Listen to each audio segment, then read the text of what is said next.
Hi, my name's Dick Eiden. My wife and I moved here to Vista from Los Angeles in 1989. And since then, most of our friends have been Democrats. We have suffered together with the Democrats through the Clinton years. There were a lot of things that we didn't like about Clinton. He was sort of a centrist, and he was enforcing sanctions against the people of Iraq and no-fly zones, and thousands of people were starving in Iraq. And the things he was saying about Saddam Hussein were mainly untrue, sort of the same things that Bush came along and said later. Also, he pushed NAFTA, and he pushed globalization, and there was a big reaction to that with the protests, the famous protests, the battle in Seattle, and there was resistance to globalization. People were saying this is the wrong way to go. Ross Perot said, we'll hear the great sucking sound of jobs disappearing from the United States if NAFTA is passed, and that is in fact what happened.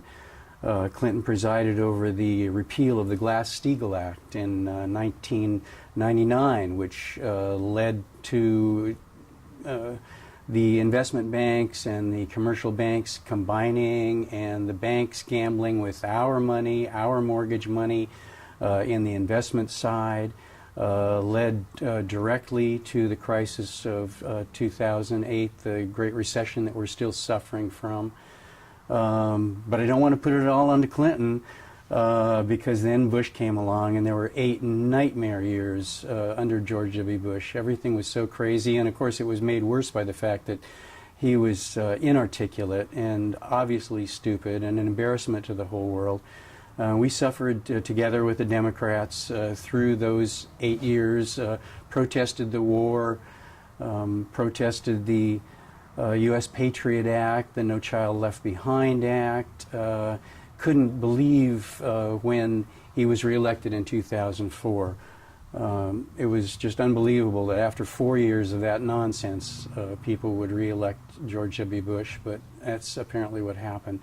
It's a testimony to the ineffectiveness of our political system, to the almost worthlessness of our political system. Anyway, my point is that through this time, through these 20, 30 years of the massive transfer of wealth from to the top 1%, both Democrats and Republicans have been involved in all of the policies, including the war policies that brought this stuff about, that brought about the terrible conditions that we're living in right now.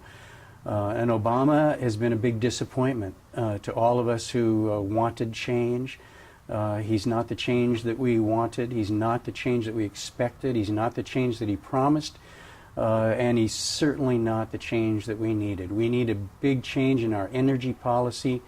We're in big trouble. I just heard Bill McKibben speak. He's a well-known writer about climate change. Just heard him speak about a week ago, and it was very depressing. I mean, the amount of carbon in the atmosphere right now is almost irreversible. And yet our political machinery is incapable of doing anything about it. So I think we need a real breakthrough. I think we have to stop doing the same things that we've been doing. We have to recognize that the status quo is what's killing us, that this Republican and Democrat song and dance isn't going to cut it anymore. I haven't been a Democrat much of the time in the last 10, 20 years, and it's because I've told people I think the Democrats are part of the problem. They're not part of the solution. We need to find some other solution. We need to think outside the box. And that's what I've been saying for years. And then the Occupy movement came along, and at about the same time the Congress last summer with the debt ceiling crisis was proving itself to be completely ineffective. Complete gridlock, total disaster. So then the Occupy movement came along, and I think gives us hope for thinking outside the box, for doing something different, for sending independence to Congress is one aspect. I think we need pressure from the outside, and I've always been part of that pressure from the outside. But this year I think this year could be a historic year, and this year I'd like to take it to the inside, rattle some cages, really try and shake things up and challenge the assumptions that are killing us, challenge the way of life that's killing us. We're going from war to war, perpetual enemies, perpetual war.